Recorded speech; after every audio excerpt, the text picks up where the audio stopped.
Hey guys, welcome back to Alienation. I hope that you've all had an incredible week. You're having a great day so far. If you are new here, my name is Megan and I sit down every single Sunday to talk about some form of weird and maybe not so wonderful topic that really interests me. However, funnily enough, today's episode, it doesn't really interest me. I don't really want to talk about it because I am pretty freaking scared about the topic we're going to be talking about. So today is going to be a little bit more of a chilled one. However, it's going to be a little bit more of a spooky one. We are going to be talking about some haunted stuff. This might be more of a mini-sode, it might be a shorter episode, depending on how much shit I chat. So we're going to get straight into it. So I'm pretty sure I have pediophobia. Very interesting name to give this phobia. Sounds weird saying it, but it is basically the phobia and the fear of dolls. I am terrified of dolls. I don't like any form of doll-related thing, whether it be a mannequin, a waxwork figure, dolls, anything that's kind of a weird replication of a human. I don't like it. There's just something about them I have always been terrified of. I do have reasons behind this. I might talk about this another day. There's just something about dolls that just sets me off. However, hauntings, ghosts, spooky stuff really interests me. So this is a bit of an unusual one for me because we are going to be talking about a haunted doll today. I know that there's quite a lot of them, but the specific doll we're going to be talking about today is Robert the doll, and he's one freaky looking motherfucker. He is terrifying. I'm very torn with this one. I'm scared, but at the same time I'm very interested. So this was quite a fun yet tough one for me to research because obviously I've had to look at photos of this doll. Don't like it. So why are we talking about Robert? Like I said, he's supposed to be an exceptionally haunted doll, and this doll is very old. You can still go and see him today. He's still around. So let's hope Robert doesn't come for me. So not only is he freaky in appearance, but apparently he's responsible for some very bizarre events that have taken place that people blame him for. So we're going to talk a little bit about Robert, where he came from, his history and all that lot. And we will find out what this little bastard has been doing. So for those of you who do view on YouTube, I will be throwing some photos up. But for anyone who is just listening, I will try and describe him, but he's a very strange looking doll. He's a replica of a boy. He's this kind of humanoid doll. If you get a second, give him a little Google, really, because it'll give you an idea of how freaky this thing is. He is a little boy. He is wearing a little sailor suit, so he's got this little white and blue outfit on, but he has this very small, tiny little flat button nose. He's covered in all these little nicks. It looks like he's got chunks of him missing. It looks like he's got scars all over him, which adds to the creep factor. He's got these black, beady button eyes, and he's actually holding his own toy doll, and it's a dog, and again, the dog is really creepy looking. However, he's pretty big for a stuffed toy. So Robert is actually 3 feet tall. He's one big ass motherfucker. He's 3 feet tall. That is a big ass doll. Just think, how tall am I? I'm like 5 foot something, so he's gonna come pretty high on me, and that scares me even more. So like I mentioned, Robert is very old. He's over 100 years old. He currently lives at Fort East Martello Museum in Key West, Florida. So that is where he currently is today. However, going up back in the day in the late 1800s, there was the Otto family, and Thomas Otto moved into this big mansion, which was on the corner of Eaton and Simonton Street in Key West, Florida. So they all moved in there, kind of living out their best life. And they were quite a wealthy family. They were quite well off. They even had their own servants. And the Ottos weren't nice to these servants in the slightest. It was very well known that they were very stern to them. They mistreated them. I'm pretty sure in some aspects they were quite abusive towards them. So they weren't a very nice family. Whether or not they were nice to other people, I have no idea, but they treated their servants like absolute shit. Before I carry on, I just want to say as well, there is so many different reports of this story, so many articles. Everything I read said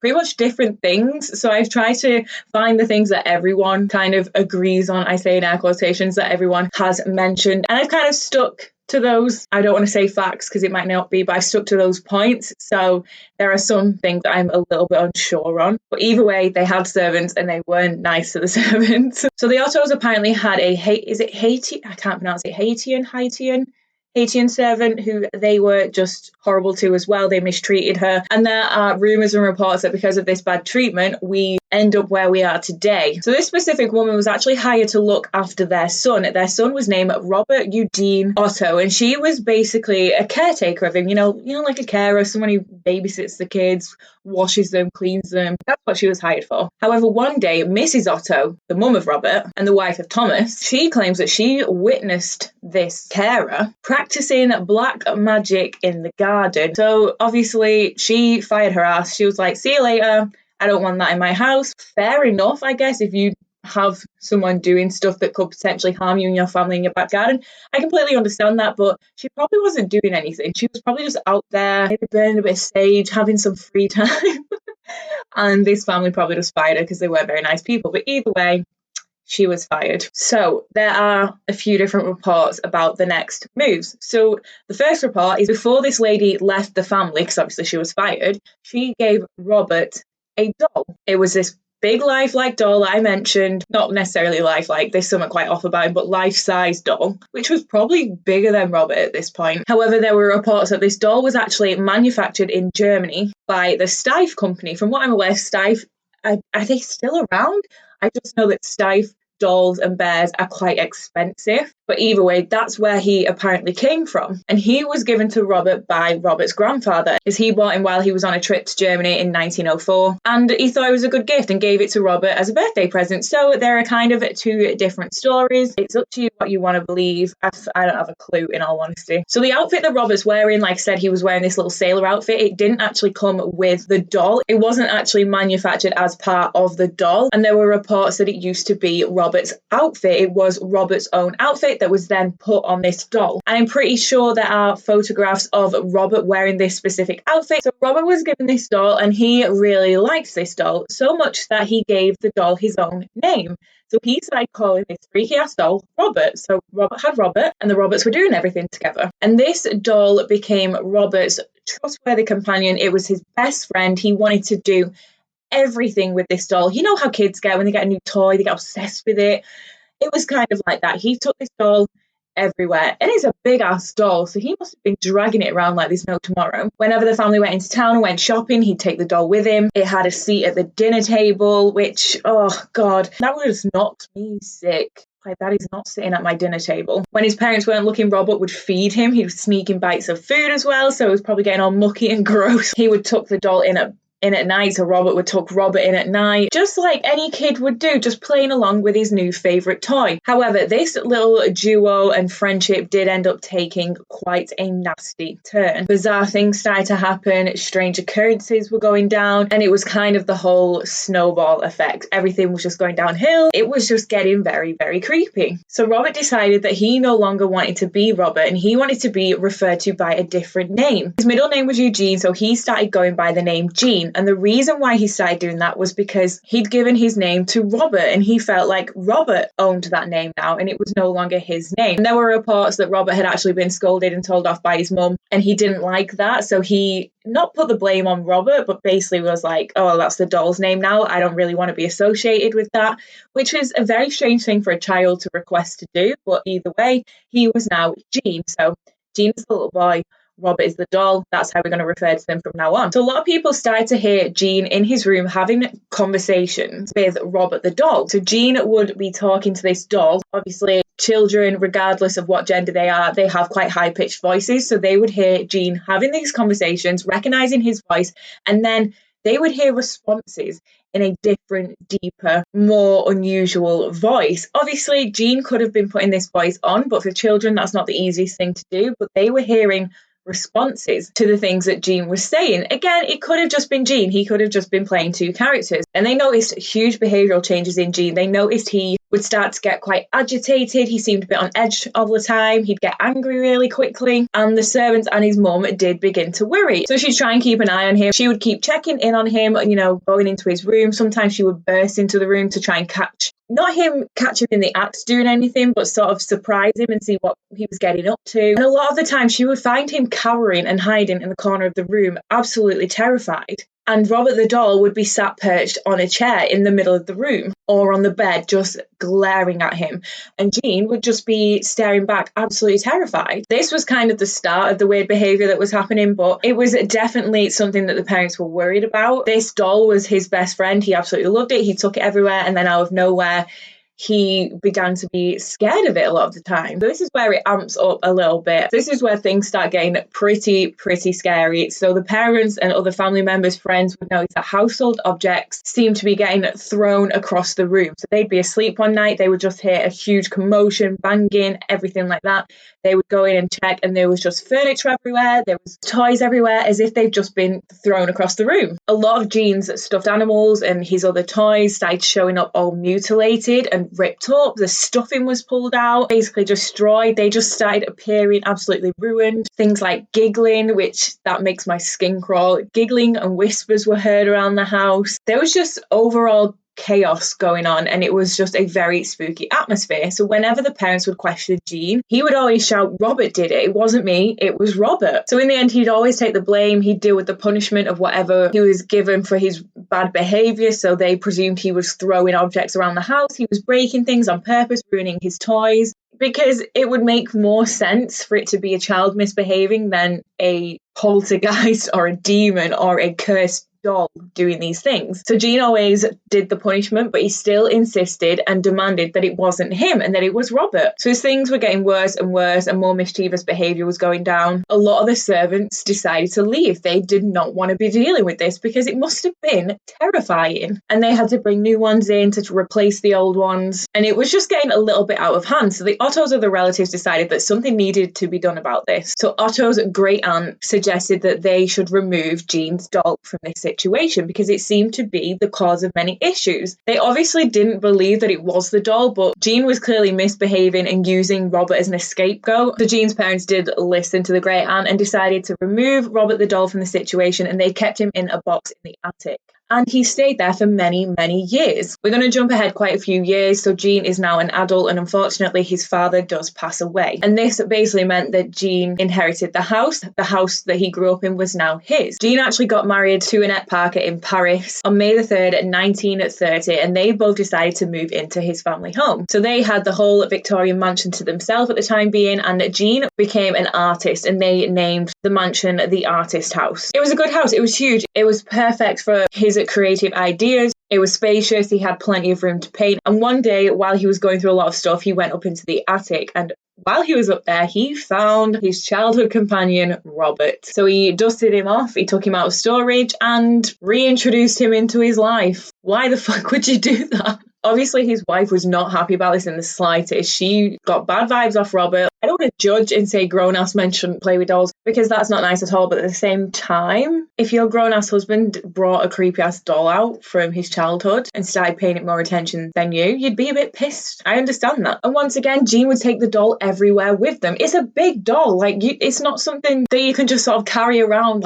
unnoticeable. It's a huge doll. So Jean started to sit Robert in his favourite little chair again, and he sat on this chair while the two were sleeping. So again, my heart goes out to the wife in this situation. Obviously, I don't like dolls, but even if you do, having this creepy ass massive doll follow you around and then sit and watch you sleep, it just doesn't sit right with me. It's just so weird. So my research does say that the turret room became Robert's domain. So I'm not too sure what the turret room is. I'm pretty sure that's the attic, but I could be wrong. But Mrs. Otto, she'd had enough, and she was like, this doll's got to go. So she moved him back up into the attic. And there were reports that Jean set up this entire little home for Robert up there. So there was loads of little doll-sized furniture, all of this jazz, which again is just so creepy. And unfortunately, if it was true, I don't know if it is true, this is just reports, their marriage began to become quite sour, and eventually Mrs. Otto went a little bit insane and she died for unknown reasons. That's just one report. But while Robert was in the attic, there was an upstairs window he could be seen from, and a lot of school children replied that they saw him move, that he would just reappear and disappear in a few seconds, and that so many people were scared of Robert that they would completely avoid the house. They would try and walk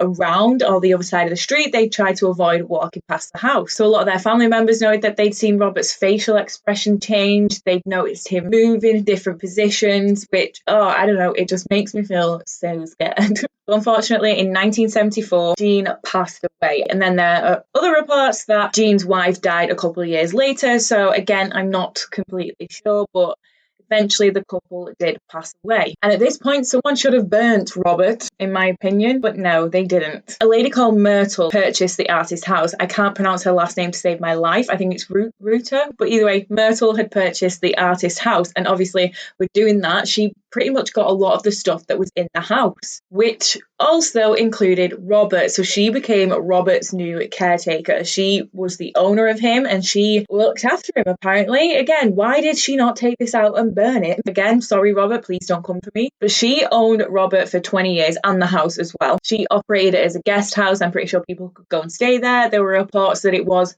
an attraction, not a tourist attraction, but it was advertised as a haunted home because there was still weird shit going down there. There were plenty of reports that Robert used to attack people, that he would lock them in the attic. Oh, dude, spooky. People who would pass the house claimed to hear a lot of evil laughter coming from the house and giggling and whispering and chatting. So the doll was placed in the attic multiple times, and throughout the days, Robert would be found in different parts of the house. So he would just show up at random parts of the house after being moved into the attic. And everyone claimed they hadn't moved him, they hadn't touched him, he was left in the attic. Again, why did no one burn this doll? So there was one night that Robert was found in a freaky place. So the owner was sleeping in her bed and she woke up one night to find Robert at the foot of her bed. He was apparently giggling and holding a kitchen knife in his hand. I don't know how, because obviously he's a doll, but there were reports that he did that. Well, no thank you. And that was basically enough to send this family and the owner of the house just fleeing, sent them running. They'd had enough. That was enough to just terrify them. I mean, it would anyone, if you would stay in the house after that, you're asking for trouble, aren't you? So a lot of visitors at the house, or people would go there, would investigate, would look into it. They would all claim that they would hear footsteps around the house. They'd hear running around in the attic, which is Robert's domain. And there was constant reports of giggling. No, thank you. If you are hearing that in your home, you need to run and never look back. So after 20 years of owning him, Myrtle did donate him. How she managed to stick with this doll for 20 years is beyond me, but yeah, in the end, she donated him to that museum I mentioned at the start. So in 1994, his new home was in East Morello Museum in Key West, like I mentioned, and that's where he remains today. So he was put in this glass box, and apparently Robert's behaviour, his whole haunting, his cursed behaviour, his life, his actions apparently followed him as well. So they didn't stop when he got to the museum. Lots and lots of visitors and employees of the museum have reported unusual, spooky, creepy behaviour. Lots have claimed that they'd seen him move. A lot of this obviously can be brushed off. We don't have any solid proof. They should definitely set cameras up and try and catch some of this behaviour. But there are a lot of people that do claim that they've seen him move. And he doesn't necessarily look like he's got a smile, but it's meant to look like a smile. And a lot of visitors claim that he's known to scowl at you sometimes, that his whole facial expression is known to change, especially if you were to offend him. Again, I don't know how that's possible, but it's creepy as hell. So there was one report from one of the members of staff there that was cleaning Robert. So every once in a while they take him out, make sure he's still okay, give him a little freshen up, all that. So they cleaned him, they put him back in, and that night they turned all of the lights off and left for the night. And the next day, the same employee returned to find all of the lights on. Robert was now sitting in a different position to what this person had left them in. And bearing in mind, this employee had been there to clean the doll, like fully make sure this doll was perfect. And they noticed that Robert had a fresh layer of dust and dirt on his shoes. And apparently around the case was little tiny footprints, which again, why is no one burning this doll? That is absolutely terrifying.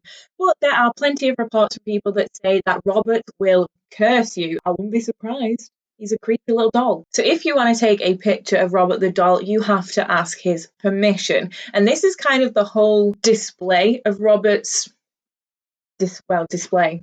If he agrees and he does say you can take his photo, apparently he will turn and tilt or nod his head at you. If he does that, burn the bastard. However, if he doesn't move, which he is meant to be an inanimate doll, he probably shouldn't be moving, and you choose to take his photo anyway, he will curse you, and he'll curse anyone else that came with you to the museum. And there's sort of similar things will happen if you make fun of him. Apparently he'll get offended and do the same. He'll curse you. So Robert's attraction is quite popular in the museum. He gets a hell of a lot of visitors. Obviously, people are very interested in haunted things. A lot of people are interested in history and historical items, so he gets a lot of visitors. He's appeared on TV shows. He's been toured around. He's had his aura photographed. He's had a bunch of horror movies inspired after him. And if you are a fan of Robert, you can buy little replicas of him. I don't know why you would. It's a bit weird. There's books, coasters, t-shirts, huge amounts of merch that you can get related to Robert. And a lot of fans can even write to him. A lot of fans,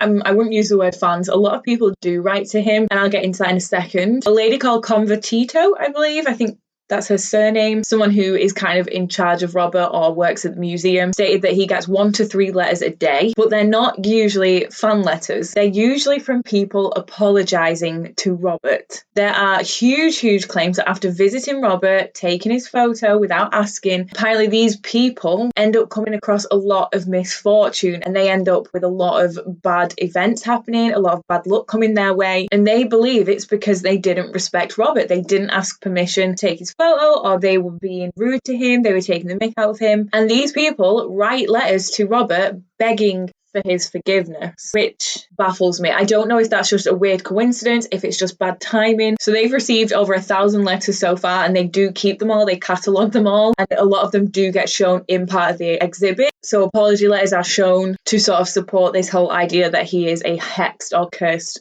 doll. He receives a lot of emails as well, so sort of similar to the letters, people begging for forgiveness, people asking Robert to hex people they don't like, a whole bunch of random stuff. So it became known that apparently Robert has a sweet tooth. Again, I don't know how. I don't know if this is Robert the boy or Robert the doll, but either way, people started to bring him candy and bring him sweets. People leave him money, and for some reason, people tend to leave him joints as well, which I don't know what use a haunted doll's going to get out of a joint, but either way, he gets given joints. So like I said, there are a lot of people who do claim that some horrible events happen after visiting Robert, and they blame Robert for it, and they want his forgiveness. I couldn't find any sufficient evidence on this, but there are a lot of people who have claimed that they've fallen down the stairs, that they have been trapped in the basement or trapped in the attic. People have been in car accidents. People have ended up getting divorced. Their life, their marriage, their relationships fall apart after visiting Robert. And they just end up with a huge string of bad luck and bad events happening to them, and they believe it is all because of Robert. So to this day, Robert does remain in the East Martello Museum. He's still there. He's still in his sailor suit. He's still clutching his little stuffed lion or stuffed dog. What is it? Is it a dog or a lion? I can't remember now. Continuing causing mischief and causing trouble. So that is it for today's episode. But just to conclude, I think Robert is scary as fuck. I do not want to visit him in the slightest, nor do I want to take his photo. I get it could just be all hearsay. I'm not going to risk it though. I don't want a string of bad luck. I have enough bad luck in my life as it is. I don't want Robert's curse. So you'll have to let me know your thoughts if you looked into this. There's a little bit more information online, but I just wanted to briefly talk about it. It does freak me out massively. I know there are a huge range of reported haunted dolls like Annabelle and everyone. I just don't like it. It just scares me. I'm not a fan in the slightest. So you'll have to let me know your thoughts on Robert. While I was looking into this, I saw a lot of people who commented on articles saying, oh, he's so cute, I want to take him home. Are you okay? Like, look at this doll. It is disgustingly terrifying. How can you think someone like that is cute? But if you are on YouTube, thank you so much for watching. Please give it a massive thumbs up, leave me a comment down below, and subscribe if you are not. If you are listening on podcast streaming services, thank you so much to you guys for listening. Please rate, review, share whatever you can to help spread the word. But I will catch you in my next one. Bye!